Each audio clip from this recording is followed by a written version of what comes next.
Hola. Sí lo escuchamos, ingeniero. ¿Están todos o se quedaron algunos fuera? Faltan todavía, la mayoría, faltan todavía unos compañeros. Pero no, Como 5 faltan. ok. No sé si tienen alguna pregunta hasta ahorita relacionado a este tema. ¿O prefieren verlo al final?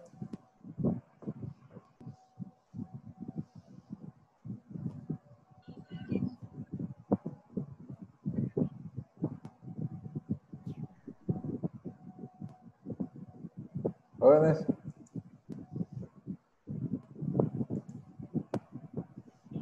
A mí me ha parecido todo claro hasta el momento, ingeniero.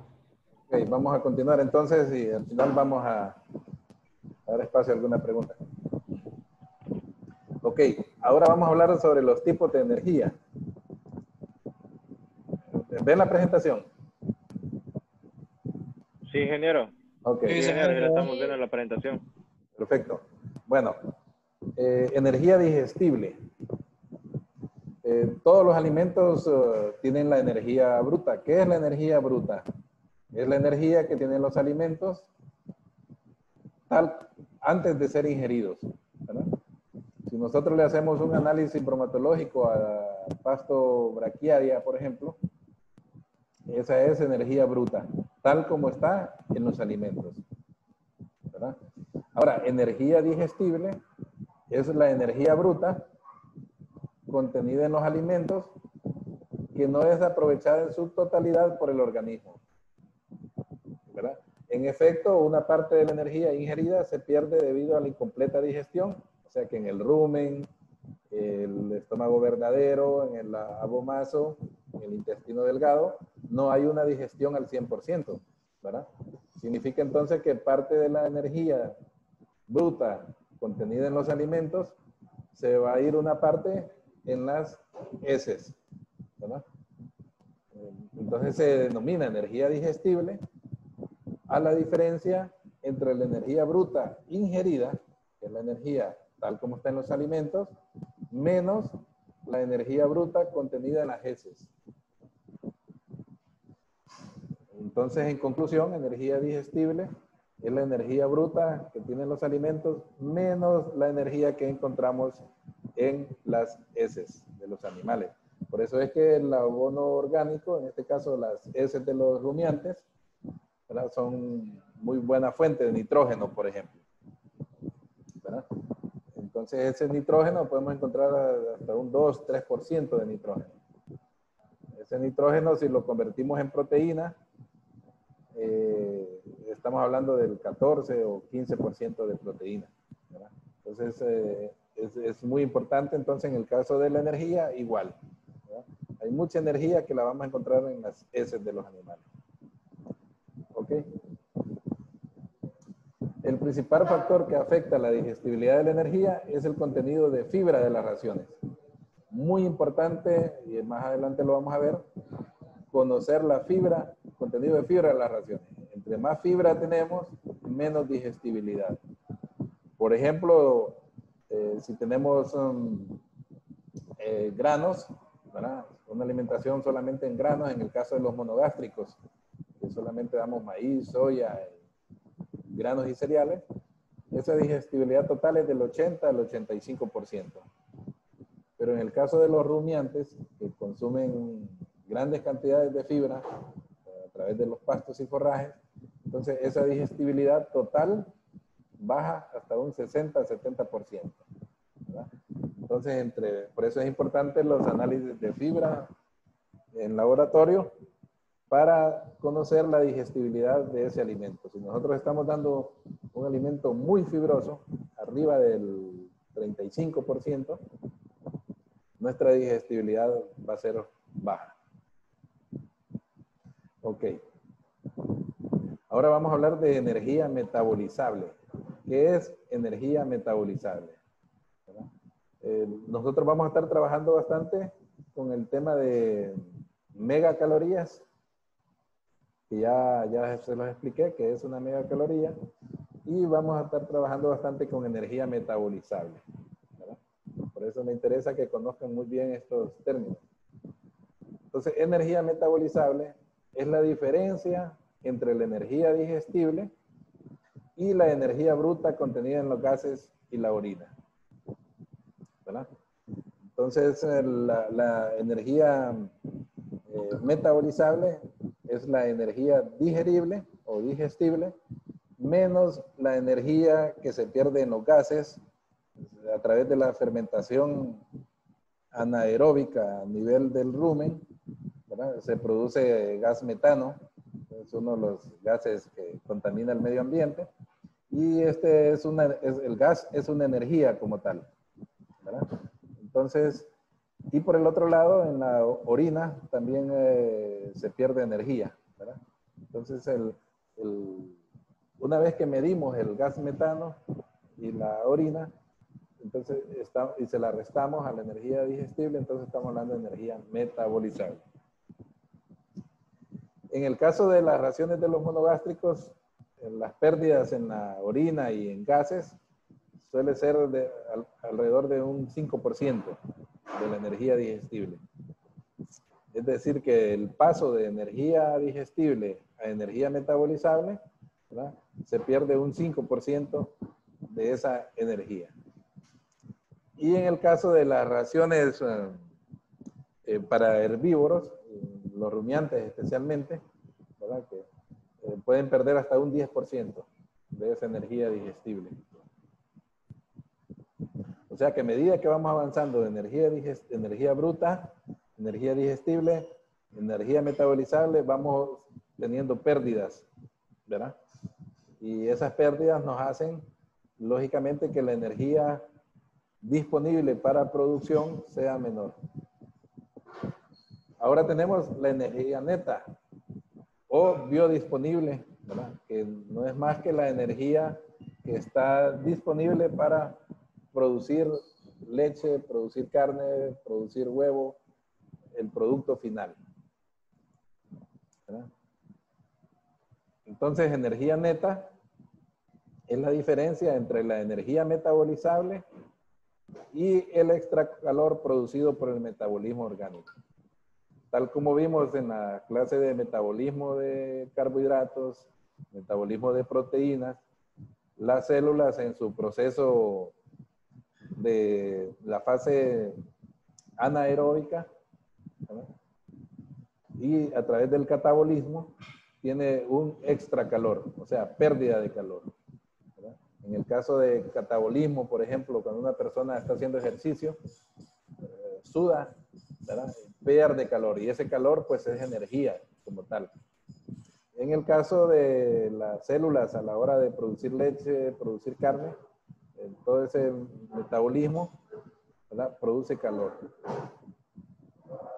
Una vez que le restamos el calor metabólico a la energía metabolizable, ¿verdad?, estamos hablando entonces de energía neta.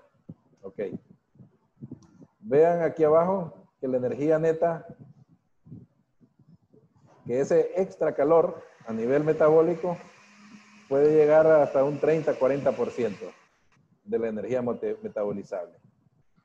O sea que el paso entre energía metabolizable a energía neta, tenemos una pérdida de un 30-40% más o menos. En el caso de rumiantes tenemos una mayor pérdida hasta el 50%. ¿Sí?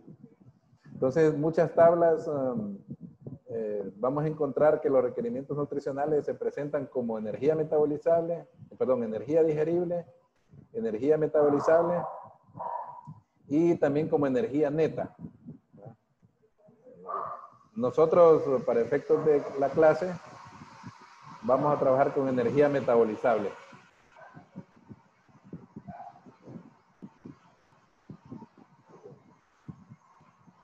La energía neta la podemos dividir en dos aspectos. ¿Me escuchan? ¿Se está escuchando? Sí, lo escuchamos. Sí, ingeniero. Sí, ingeniero, sí lo estamos escuchando. Por acá. Entonces, la energía neta la dividimos en energía neta de mantenimiento y energía neta de producción. ¿Cuál es la energía neta de mantenimiento?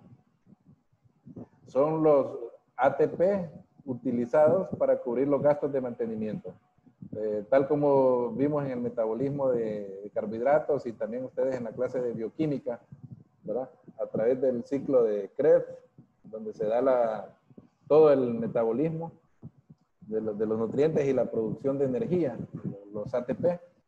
Entonces, esa es la energía que se necesita para mantener el organismo bajo condiciones normales, ¿verdad?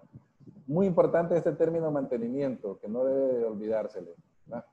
La energía neta de mantenimiento es aquella energía que se necesita para que el animal no gane ni pierda peso, ¿verdad? Si un animal está perdiendo peso, significa que no estamos llenando los requerimientos de mantenimiento.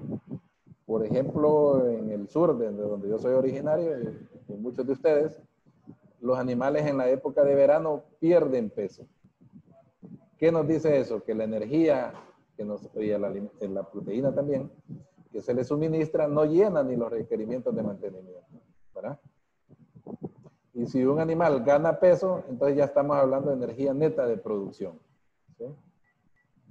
¿Verdad? Esto tiene que quedarles claro, ¿no? Entonces, a la hora de determinar los requerimientos nutricionales de los animales, que es lo que vamos a entrar ya en la siguiente clase, cómo conocer cuánta energía necesita una vaca, un toro o un cerdo para llenar sus requerimientos de mantenimiento, entonces nos vamos a ir a las tablas del NRC, ¿verdad? Son tablas que se han trabajado ya por muchos años en otros países.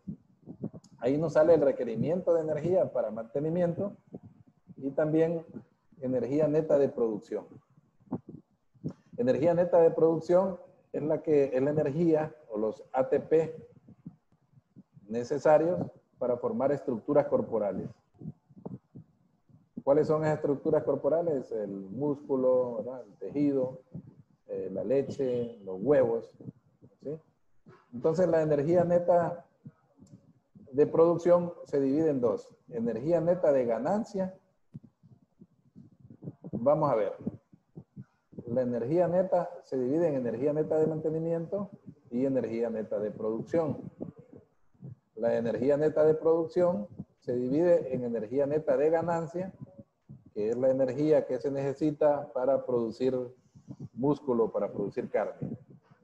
Y la energía neta de producción de leche, pues su nombre ya lo dice, que es la energía que se necesita para producir 1 litro de leche.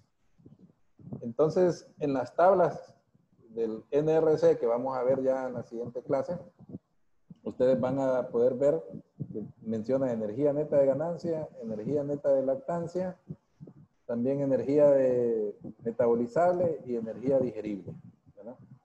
Entonces, nosotros para efectos de la clase y lo que más comúnmente se utiliza es energía metabolizable, ¿verdad? Y las megacalorías.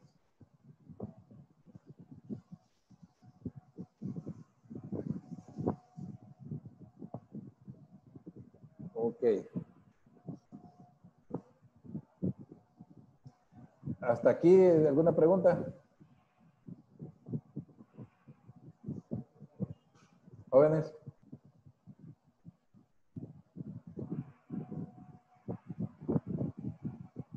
¿Me escuchan? Está claro, ingeniero. Sí, sí, lo escuchamos. Ok. Ahora vamos a ver cuáles son los pasos para la formulación de raciones. Aquí lo hemos hecho de una manera sencilla y práctica, ¿no? Número 1, determinar las necesidades nutricionales del animal, ¿verdad? En función de lo que ya les he explicado, tenemos que saber cuánto de energía, cuánto de proteína, cuánto de materia seca, cuánto de calcio, cuánto de fósforo necesita una vaca para producir 10 litros de leche, por ejemplo. O cuánta energía necesita un toro para producir 1 kilo de carne diaria, ¿verdad? Cuánta energía, cuánta proteína se necesita para producir 1 kilo de huevo diario, ¿verdad? Entonces esto es muy importante. Primer paso, saber qué tipo de animal vamos a trabajar y cuáles son sus necesidades nutricionales, ¿verdad? Número 2, selección de los alimentos o la mezcla. Lógicamente tenemos que ver qué alimentos tenemos disponibles y qué mezclas podríamos hacer, ¿verdad? Para pasar al último punto, que es la formulación de raciones. En el primer punto, determinar las necesidades nutricionales de los animales, ¿verdad? Vamos a usar las tablas de requerimientos nutricionales del NRC. Yo tengo tablas de manera individual para los ejercicios que vamos a llevar a cabo, pero también ustedes pueden bajarlas de Google Académico, por ejemplo, ¿verdad? Ahí pueden encontrar las tablas de requerimientos nutricionales, que son bastante extensas, ¿verdad? En las tablas podemos ver entonces los requerimientos para producción de leche, o para producción de carne, o para el tipo de animal que nosotros necesitamos. Esto pues lo vamos a hacer de manera práctica.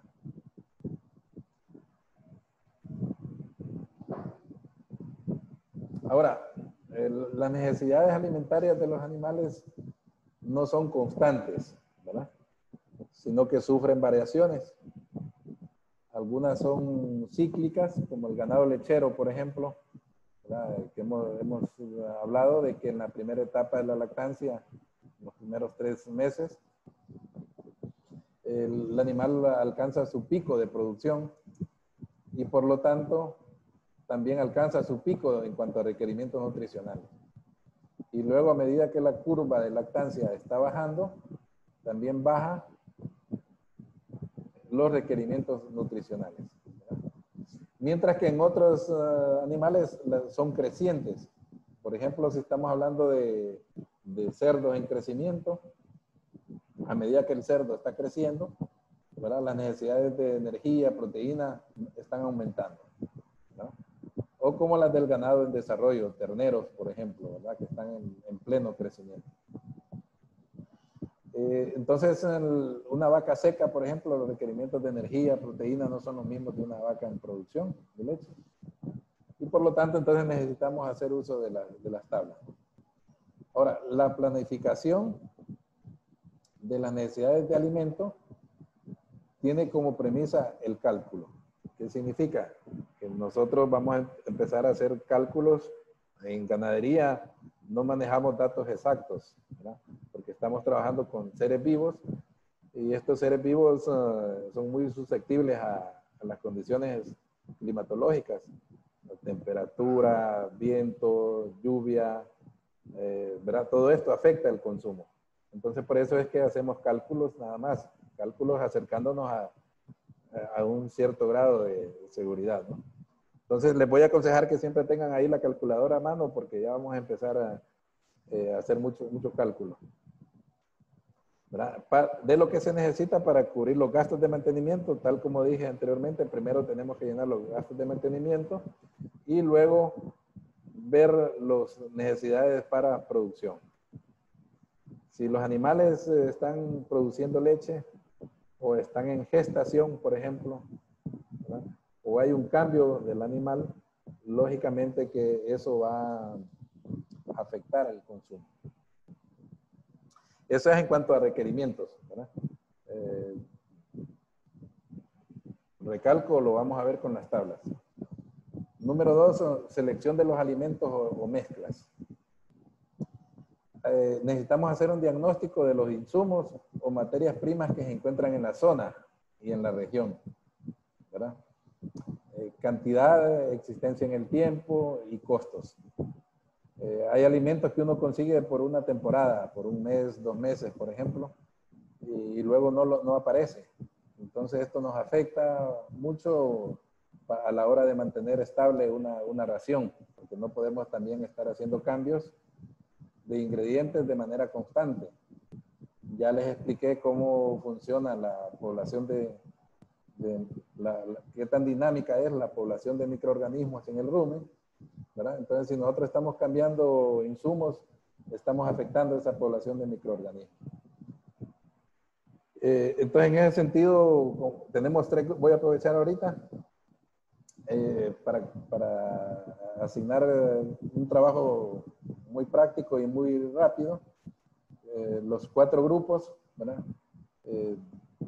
Necesitamos hacer un diagnóstico a nivel nacional en cuanto a insumos, Por ejemplo, necesitamos un diagnóstico en el sur, por ejemplo, ¿verdad? Entonces, uno de los grupos va a trabajar, yo sé que están integrados ustedes viven en diferentes zonas del país.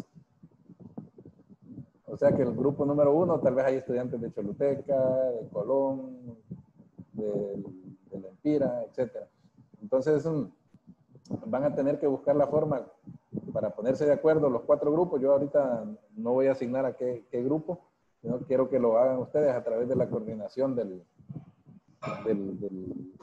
presidente del grupo, ¿verdad? Entonces vamos a hacer 4 diagnósticos. En el sur, ¿verdad? Otro de la zona de occidente y norte. Vamos a hacer otra de aquí de la zona de Olancho. Y otra de la zona de Colón, por ejemplo. Vamos a hacer el sur, occidente. Número 1, si pueden tomar nota, por favor, para aprovechar de una vez. Vamos a hacer así mejor. El grupo número 1 nos va a hacer una investigación de los insumos que se encuentran en Choluteca. El grupo número 2 de la zona de occidente. Grupo número 3 de la zona oriente. Aquí vamos a incluir El Paraíso y Olancho, ¿verdad? Y número 4 vamos a incluir la parte norte. Aquí vamos a incluir Colón, Ceiba, Cortés, ¿verdad? Entonces ya tienen asignado el trabajo. ¿En qué consiste el trabajo? Bueno, identificar primero qué insumos se encuentran en la zona. Maíz, por ejemplo, soya, coquito, salvado de trigo, semolina, maní forrajero, en el caso del sur de Choluteca se encuentra maní forrajero, ¿verdad? Melaza, urea, que son alimentos nutrientes que se necesitan de manera constante, ¿verdad? Y la existencia en el tiempo. Es decir, si realmente lo podemos obtener durante todo el año o solamente un mes, 2 meses, o qué meses del año se obtiene, ¿no? Las cantidades, si se puede obtener en cantidades abundantes, ¿verdad? O pocas. Y el tema muy importante, el costo. Esto nos va a servir también para las siguientes prácticas, porque recuerden que vamos a la hora de estar balanceando raciones, vamos a determinar el costo de la ración. Eso es muy importante, especialmente en todos los sistemas de producción, ¿verdad? Si podemos tener una dieta muy buena, pero es muy cara y los animales no nos dan el desempeño esperado, entonces vamos a tener problemas de rentabilidad. ¿Está claro con lo de la tarea, jóvenes? Sí, Inge. ¿Se entendió? Sí, se entendió. Okay. Como estamos hablando de selección de alimentos o mezclas, ¿verdad?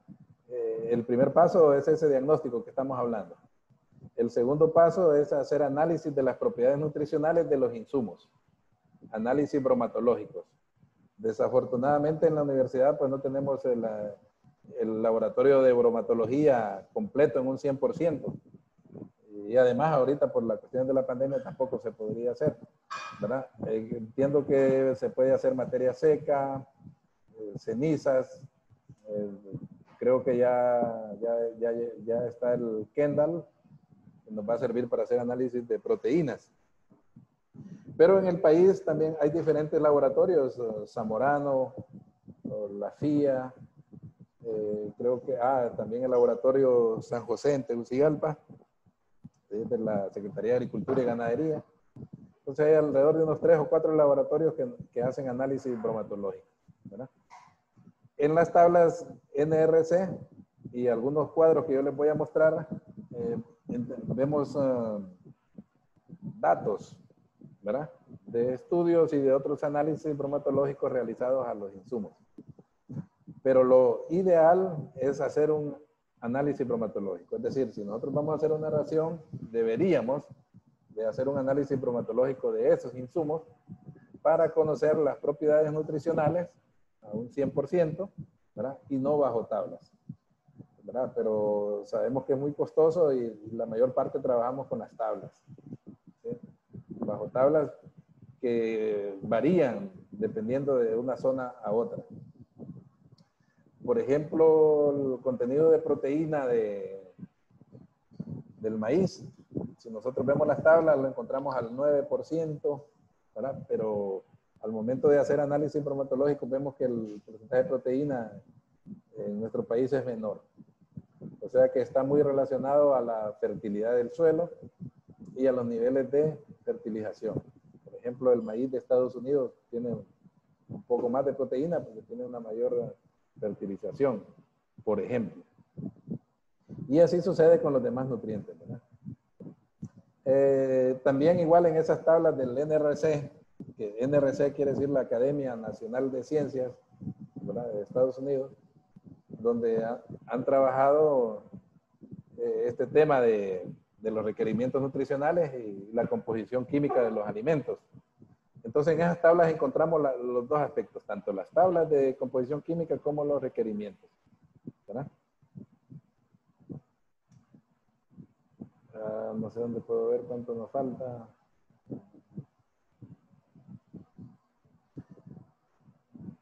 Ok. En estos análisis, como estamos hablando de análisis bromatológicos, ¿verdad?, hay, además de conocer cuánto es la proteína, la energía, la materia seca, calcio, fósforo de estos alimentos, también hay un aspecto muy importante, como dije anteriormente, que la digestibilidad de los alimentos va a depender del contenido de fibra de los alimentos. Entonces necesitamos hacer estudios de fibra, ¿verdad?, siempre a nivel de laboratorio. Y en este sentido, pues tenemos prácticamente tres estudios, tres análisis. Uno es el FDN, que es el análisis de fibra detergente neutro, ¿verdad?, que también se hace a nivel de laboratorio, ¿sí? La evaluación de forraje basada en la digestibilidad de fibra detergente neutro está siendo realizada para ayudar a predecir la digestibilidad total del forraje. O sea que en la medida que nosotros conozcamos la fibra detergente neutro, estamos conociendo la digestibilidad del forraje. Si tenemos una fibra detergente neutro del 40%, 50%, significa que la digestibilidad del forraje es baja comparada a una fibra detergente neutra del 30%. ¿Verdad? En este caso, entonces, los granos y cereales tienen una fibra detergente neutro baja y los pastos y forrajes tienen una fibra detergente neutro alta. Ahora, hay varias razones importantes por qué se está haciendo la evaluación de la fibra detergente neutro. Quiero mostrarles.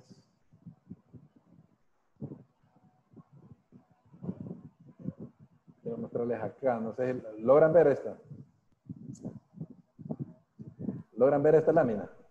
Un poco. Es Se un está poco borroso. Sí. Mira borroso, ingeniero. Bueno, vamos a intentar. Esto es prácticamente un corte de un tejido de pasto. ¿Sí logran ver esto? Estoy mostrando. ¿Ven esta línea negra? Sí, sí, se ve. Ok. Entonces esta línea negra es la pared celular, ¿verdad? Y ven esta otra línea gris que le sigue a la línea negra hacia el centro. ¿Ven el cursor? Sí, sí, se ve. Ok. Entonces aquí estamos hablando de la pared celular de un tejido, de un forraje, por ejemplo. Entonces la pared celular se divide en pared celular primaria, que es esta que está afuera, la línea negra, y en pared celular secundaria, que es esta línea intermedia, ¿verdad? En la pared celular primaria, nosotros encontramos la celulosa, encontramos lignina, especialmente, ¿no? ¿Sí? En la pared celular secundaria encontramos hemicelulosa. ¿Recuerdan cuál es la digestibilidad de la hemicelulosa? Hola.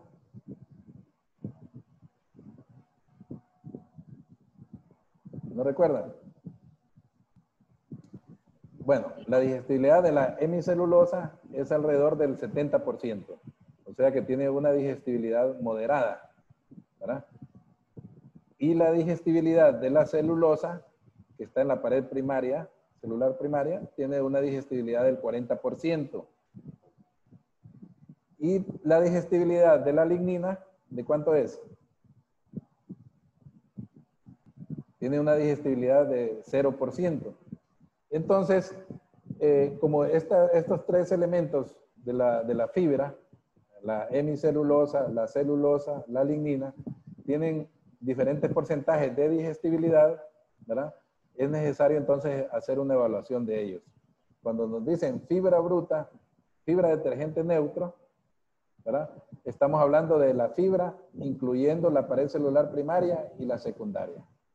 O sea que cuando nos encontramos un dato de fibra detergente neutro del 40%, significa que en ese 40% encontramos hemicelulosa, o sea, la pared celular secundaria, y también vamos a encontrar celulosa y lignina, ¿verdad? La pared celular primaria.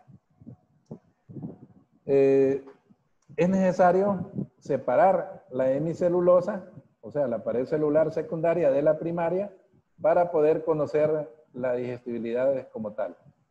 Y a ese proceso se le llama fibra detergente ácido. Aquí se utiliza un ácido fuerte, ¿verdad? Para desintegrar la hemicelulosa del resto de la pared celular. Recordemos que la pared celular es lo que da la rigidez a la planta. Por eso las plantas cuando están maduras son bastante toscas, porque tienen una pared celular primaria con mucha celulosa, mucha lignina. Y luego tenemos el contenido celular, que es esta parte interna. Allí encontramos la proteína, encontramos azúcares, encontramos grasas, encontramos el almidón, encontramos pectinas, que estos tienen una digestibilidad bastante alta, ¿verdad? Entonces, cuando los pastos están jóvenes, el contenido celular es bastante alto, ¿verdad? Y la pared celular primaria y secundaria es baja. Pero a medida que crecen y envejecen, el contenido celular disminuye y los contenidos de pared celular, de fibra primaria y fibra secundaria aumentan. Entonces, en conclusión, la fibra, ¿verdad? Como estamos hablando, necesitamos hacer dos análisis. Fibra detergente neutro, ¿verdad? Que nos determina el porcentaje de celulosa, hemicelulosa y lignina como tal. Necesitamos hacer otro análisis que se llama fibra ácido detergente, que nos separa la hemicelulosa. Y por último, también tenemos otro análisis que se llama lignina ácido detergente, ¿verdad? Que nos separa la lignina de la celulosa. Y en la medida que nosotros conozcamos el porcentaje de fibra detergente neutro, fibra detergente ácido, lignina ácido detergente, entonces estamos conociendo la digestibilidad del forraje. ¿Ok?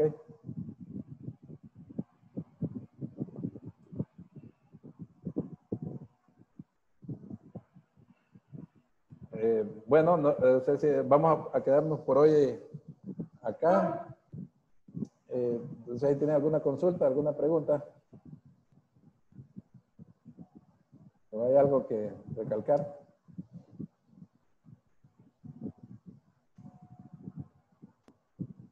Silencio total.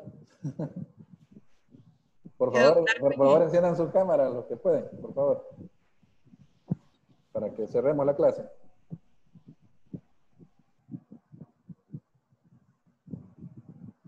Vamos a ver, les vamos a preguntar a los que no abran la cámara.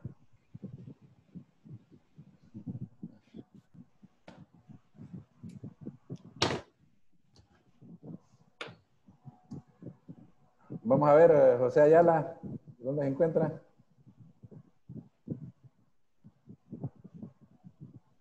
José Ayala. ¿Qué entendió sobre la fibra?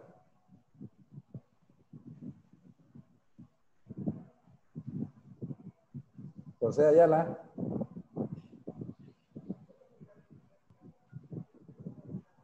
No contesta, un punto menos.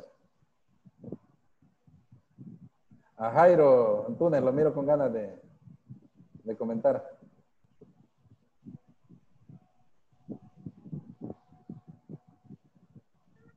No, no, para nada. Yo aquí estaba presente en la clase.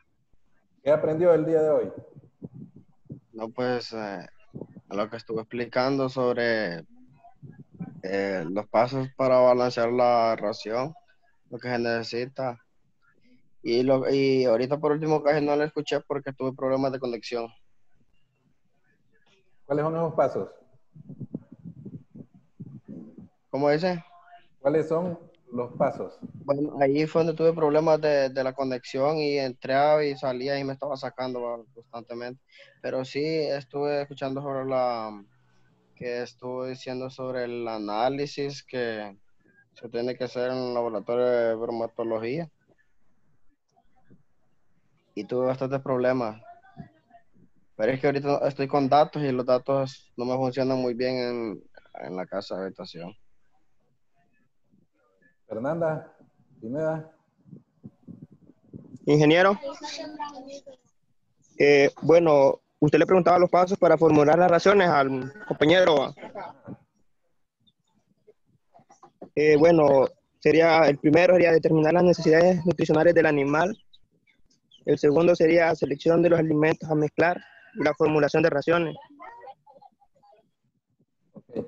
¿Algo más que quiera comentar, Aldo?